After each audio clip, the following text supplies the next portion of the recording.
Hi there, Occupy the Need Act friends. This is William at Occupy the Need Act. I was going to go out this afternoon and do this as a live broadcast from University of Oklahoma. It's too fucking windy. 22 mile an hour sustained winds, 32 mile an hour gusts here in Norman. There's just too fucking much wind. So there's so much going on this afternoon. I've been looking at Twitter, Women's March in New York City, and God knows where, and Extinction Rebellion in France. But I just got a letter this morning on our Banking and Monetary Reform Committee, and I thought we need to hear this. And I hope that I'm going on YouTube Live also. I don't know. I just got a note from YouTube, so fuck, I don't know. Anyway,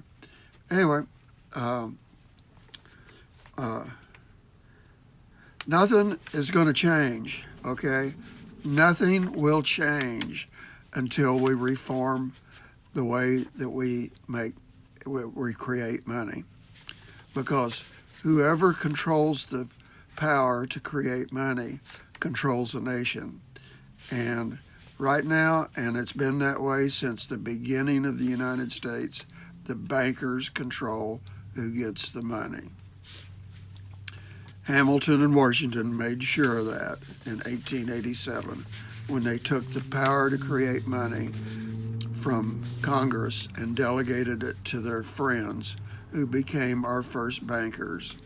And not only did they become our first bankers, they knew that the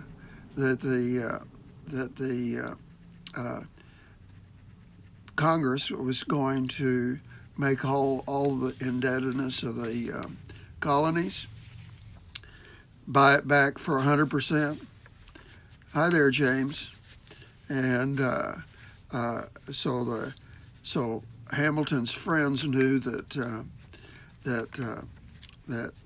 Congress was going to buy back all the debt of the colonies for 100% face value.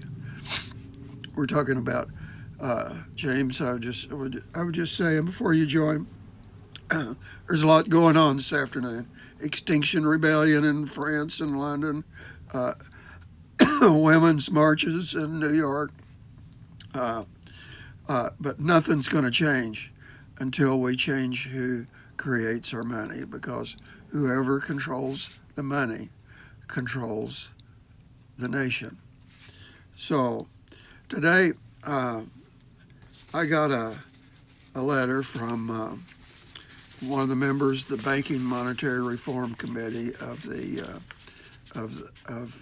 Green Party, which we are the ones that are rewriting and promoting the NEED Act. We're the ones that have knowledge of the NEED Act, and you can join the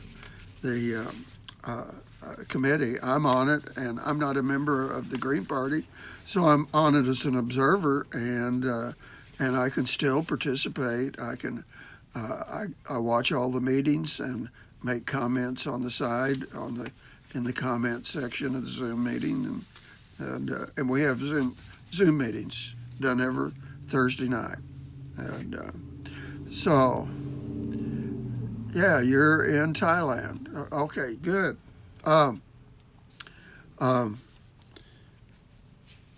One of our main economists for the NEED Act, a good friend of the founder of the American Monetary Institute and the author of The Lost Science of Money, lives in Thailand now. He's an economist. He's taught. He's from Australia, lives in taught in England, and now he and his companion live in Thailand.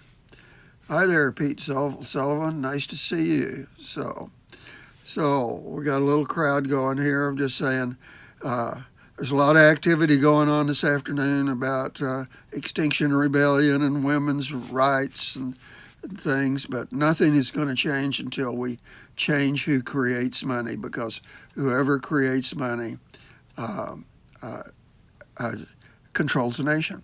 And so I'm on the Banking and Monetary Reform Committee of the Green. It was sent out on our listserv. Um, One of the members, an old labor guy. He worked in the postal department, and he was a member of their union, and he's real active, and he's getting dangerous. The guy named Eugene Wilson, and so he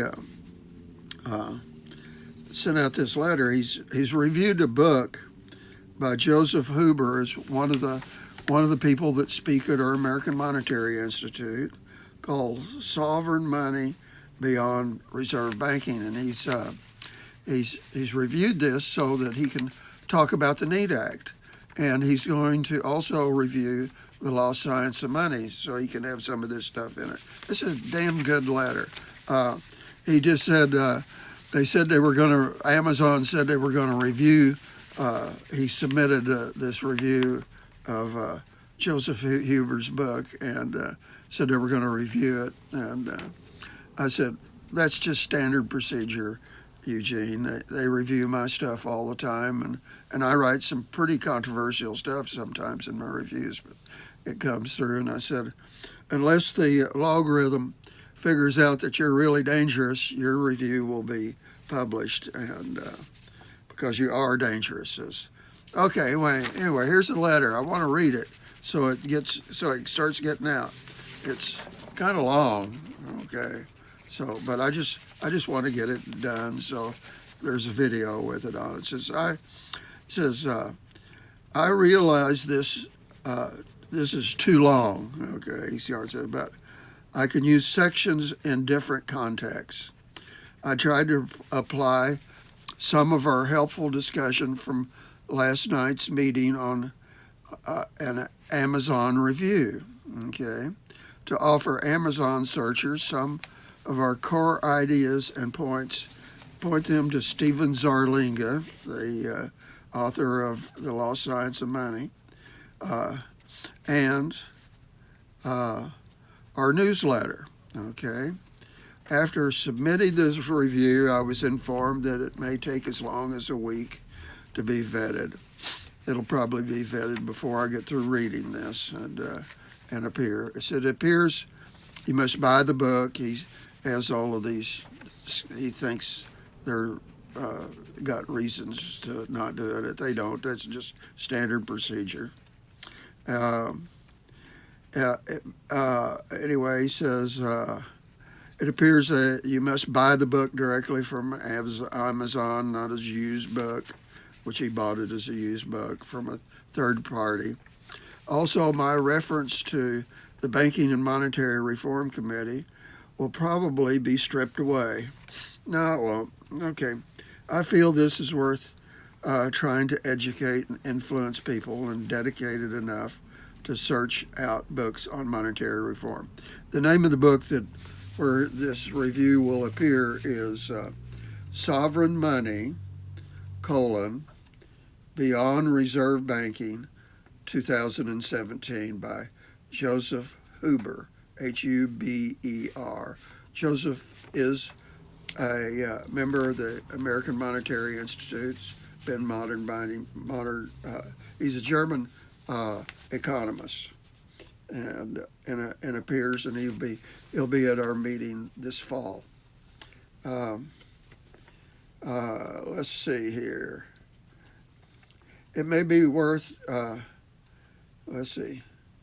I feel it's worth trying to do this review, he says, and influence people dedicated enough to search out books on monetary reform.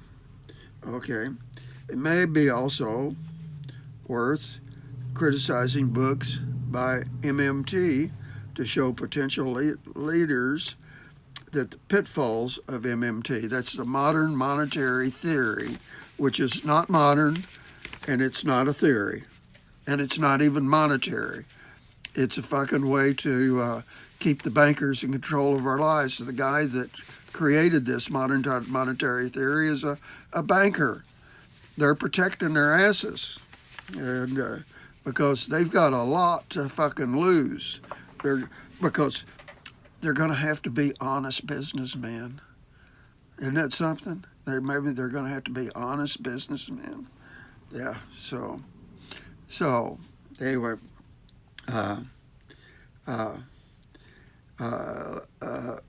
it says, however, this would appear to be require buying the MMT books from Amazon and paying their inflated hardback prices. Eugene's an old labor guy, so he has to criticize them every chance he gets. Says, I plan to rewrite this review for Zarlinga's book, The Lost Science of Money, which I bought from Amazon. Review title, If You Had the Legal Right to Create Money, You Could Also Be a Billionaire on Wall Street. Yeah, and that's what bankers all have got. That's how come there's so many fucking banks around in all these suburban areas. They, at least there are in Oklahoma, because these guys have the right to write themselves checks, write money, and have the right to give anybody money that they that are their buddies. So, yeah, James, lots of self-protection. Just try teaching this in the university and see what happens to your being given long-term protection of your job. You'll find yourself mowing yards or selling cars like I did. And, okay, but I wasn't a professor. Never got there. Although I live in a university town, and the young people around here think I'm an old professor. Well, I am a professor, yeah, of monetary reform. Nothing that'll be taught down at the University of Oklahoma. That's 4 blocks south of me, and that's where I was going to be this afternoon. But the fucking wind is blowing too hard, up 32-mile-an-hour gusts. So, no, he says, no, Virginia, our government does not create money. I think he's talking to a gal named Virginia that's part of our banking and monetary reform groups. I'm not too sure. He might be just talking to any Virginia. Joseph Huber's book opens up the hidden realm of money creation. This great power is given free to Wall Street banks to both create 97% of the dollars as bank money loans, as well as reap the interest on debts created. No other U.S. corporation can create dollars for loans, only banks. When bank loans go unpaid or default, the money system shrinks, as is the present 2020 crash. When we most need financial assistance to keep companies and individuals going into crisis, the system freezes. Also, the money system freezes because banks aren't making loans, and that's the only way that money is created. Eugene says 97%, but that's the way all money is created. I guess there's, I know what the 3% is. That's the coins that you have in your pocket. Okay. When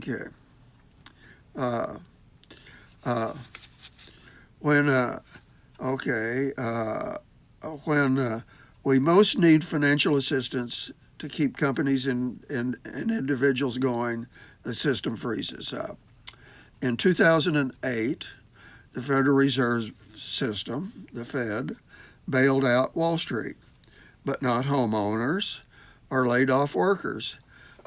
Bloomberg News estimates the Fed distributed or guaranteed 13 to 24 trillion dollars to save the giant banks. In hidden ways, we taxpayers are in hock for some or all of these debts. We're in hock for all of them, used for the bailouts. Wall Street, Obama, and Congress promised there were safeguards in place that this wouldn't happen again. Well, 12 years later, guess what? We're in a similar mess. Is there any solution to these reoccurring crashes and resulting damage to tens of millions of Americans?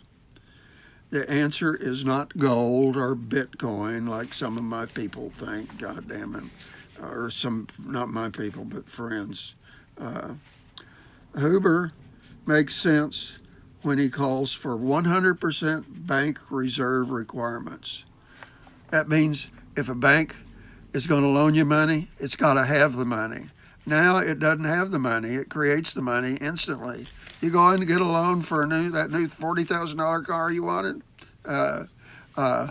and he approves it all and says, okay, now look. He turns around his computer and goes like that, and then tells you, look on your phone, and you'll see that $40,000 there. And sure enough, he created that money right then when he did that. And he didn't have it in the bank or anywhere. And they're about to have a 10% reserve requirement. That's a bunch of bullshit too, because now he's going to go on here in this letter, and he tells how that's been removed. Well, it never really was there, because whenever a bank makes a loan, the reserves are created right then. Maybe that particular bank doesn't have the reserves, but it's in the system.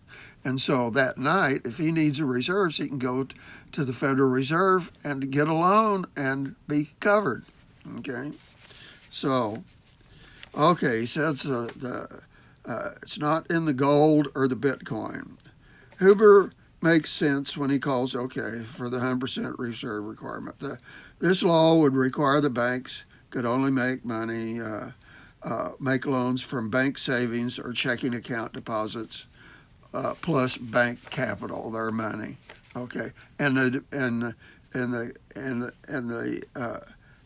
checking account deposits would have to be in a checking account that says it can be used.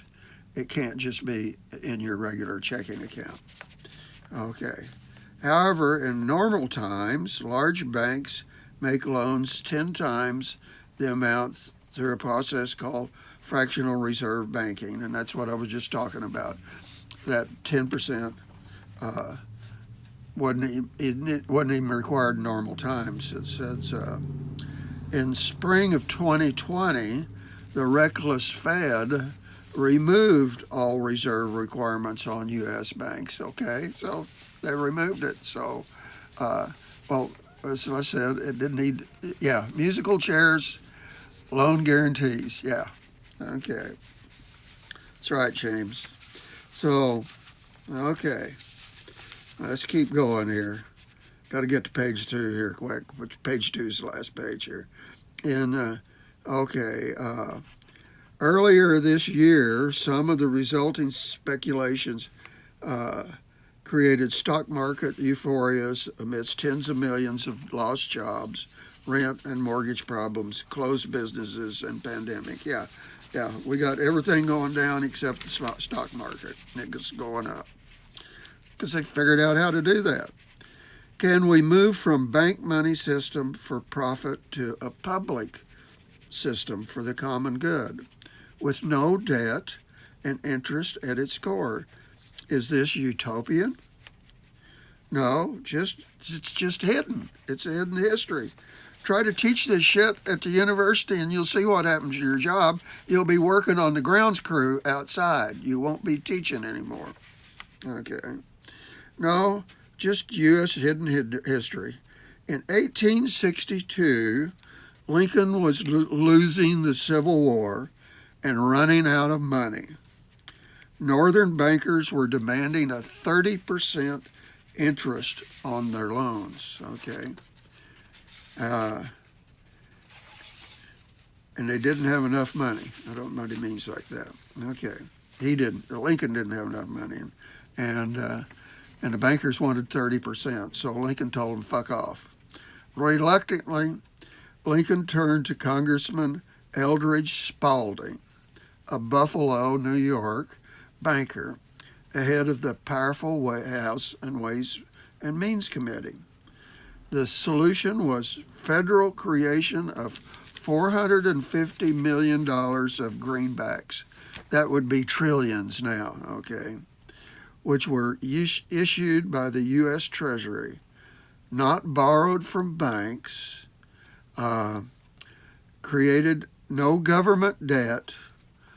That's just very similar to the Need Act dollar. The new U.S. dollar creates no debt. Okay, it's created as equity. If you've had accounting or are an accountant, you know that on the right side of the balance sheet there's equity and debt. So we're going to switch that balance sheet to being mostly equity, not debt. Okay, bankers lobbied Congress to ensure that greenbacks were never reissued, okay, and were slowly withdrawn by banks from circulation by the early 1900s. Here's where the populists got fucked up. Populists, especially in the rural South and West, and labor unionists called for more greenbacks to relieve the shortage of currency, especially during the planting and harvesting season during the deflationary post-Civil War period. But the populists got tricked. It's just like Bernie Sanders got tricked. He wouldn't even consider our Need Act, but he had the modern monetary theory chief economist on his staff. He got tricked. Bernie, you got fucking tricked. You got fucked over. The populists got tricked by silver mine owners and into the panacea of increasing silver use. They got tricked into using silver.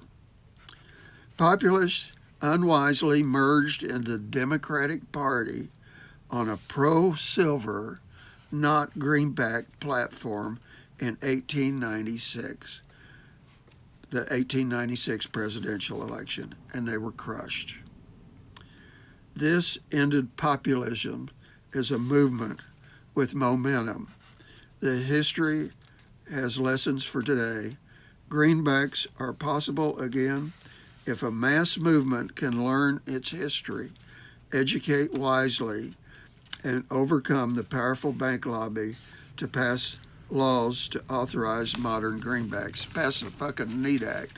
And we're going to have to do that on our own because the economy is not going to serve the people well, but it's going to serve the bankers well, and it's going to serve like the retired people, their 401ks, because they're going to keep the stock market going up.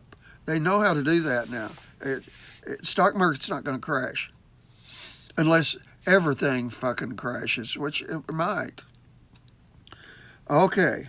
Bank money creation in the trillions each year also enables Wall Street banks to decide who gets those giant loans as at the preferred interest rates. Bankers decide everything. Oil and gas frackers, that's here in Oklahoma, wasted $400 billion in bank loans and drilling, depleting high pollution wells and causing the industry to collapse. They're going broke here in Oklahoma. Our tallest building downtown, yeah, it's a fracking building, 40 stories. stars above everything else by far. Okay, $120 billion funding. New methane, this is number 2 he lists here. Uh, New methane to single-use plastic facility. Okay, Eugene's an environmentalist. Private prisons. One of our former governors here in Oklahoma was big on private prisons while he was getting legislation passed here and nationally to put people in prison. And no, I was wondering why he was snuggling up to a Democrat on a TV show on public television last night here in Oklahoma. Yeah, it's because they're all the fucking same. Yeah, they're all the same. And the Democrats and Republicans, and except the Republicans now have gone Nazi. And they got pushed into going completely nuts. And okay, job creation overseas. We know about all of the going to China. Yeah. God, I had an iron foundry when that was all going on. They did it to me, but I was the one that went to India and got castings made. And big loans to hedge funds. Yeah, okay, that's number 5. And private equity companies making speculative bets. Okay, that's a list of his complaints there, but I'm about done. But there is bank money creation for the Green New Deal. Okay, we can, but there's little bank money creation for the Green New Deal, or high quality, innovative manufacturing, housing for living wage workers, or effective Wi-Fi in rural and neighborhoods. Okay, he's given all of the problems we got, so we got way more than his little list here. Our local farm to home and healthy food is at reasonable cost. No, we don't get that. Our low interest loans for new and small businesses. Okay, I just want to give businesses money, not loan them fucking money and put them in further debt. Okay, if things don't change, and we can do that without taxing anybody or borrowing money from anybody. Okay, that's in the NEAT Act. If things don't change fundamentally, the future of the American dream for the majority is in jeopardy. The official U.S. employment rate on October the 15th is 7.9%.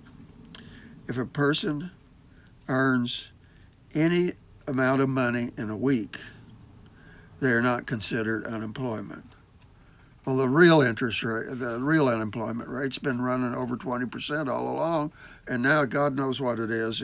He says, but if you consider the alternative definition of unemployment, which is what it was until the Democrats and Republicans all got the definitions changed, the true 23.6%. I bet you it's 40%. The true black unemployment rate is 30.4%, and I bet you it's more like 80%. The American dream used to be full-time, permanent job at a living wage. I remember when we had the foundry back in the 50s and 60s, and I was paying like $325, $350 an hour. Hell, that's equivalent to $40,000 a year now. Because I just think back, the guys all had cars, they all owned homes, they all had nice, good families. They and I didn't think $325 was very much, but that's equivalent to $40,000 a year now. And if we have a basic income guarantee, universal basic income guarantee, that kept pace with the increase in productivity since the 50s, it would be $40,000 a year. In Geneva, Switzerland, right now, they have passed legislation to make the minimum wage $50,000 a year. Things are happening. Okay, the American dream used to be full-time permanent job employment. Okay, now it's part-time, low-wage, gig contract work. Yeah, you can, and you got a good job if you're probably not anymore working for the university and digging the flower gardens. There was a lot for Midwest wages. Yeah, that's right. That was a lot for Midwest wages back in Wichita. Yeah, I'm sure. $3.25 an hour, and so. Okay, let's see. I'm just about down to the last sentence here. The Congressional Budget Office projects the U.S. economy will grow only 1.6% annually over the next 30 years, well below the 2.5% rate in the past 30 years. Transforming the bank money creation power, bank-created money, is a necessary step in changing this depressing future. Additional sources is The Lost Science of Money by Stephen Zarlinga. It's an 800-page eye-opener. Plus our online Banking and Monetary Reform Committee newsletter. And you can see that if you go to needact.org. That's NEED.org. And so that's he said, Eugene Wilson, the Green Party of Connecticut. He's an old labor guy. And I just told him today, I said, man, you sent a great letter. I wrote him back and said, you need to get on Prism and broadcast. You're an old labor guy. You need to be talking to the old labor guys, the old grandpas that are still around, just like you, about the NEED Act. Okay, and let's see if I can try to do this where you can actually see there's printing on this page. So, because you need to get on and broadcast on Facebook Live, on Twitter Live, on Periscope, on Twitch, and you can do it with a punch of a button, and YouTube Live, and you can do it, and so. I'm thinking I didn't punch the right button to get YouTube Live on here. Okay. Anyway, talk to and you'll find some of the old labor guys. They're on the computer. These old retired people are on the computer. Yeah. We need people that knows the real information. So, and I said, there's grandchildren out there and great-grandchildren, and they already know that their parents are useless, okay? And if you can talk to Grandpa, maybe he can talk to the grandchildren and start getting them curious about this shit. And it's how Hamilton and Washington delegated the power that was the power in Congress to create money, and see what they say to that. So anyway, that's the end of today's little broadcast. It looks like I've gone 34 minutes, and we got to the end of this, and I didn't get blown away by that 32-mile-an-hour wind outside. So anyway, I'll be back soon. This is William at Occupy the NEED Act, and bye now. If I can find out how to punch the button to end. Oh, there it is, says end. Bye now.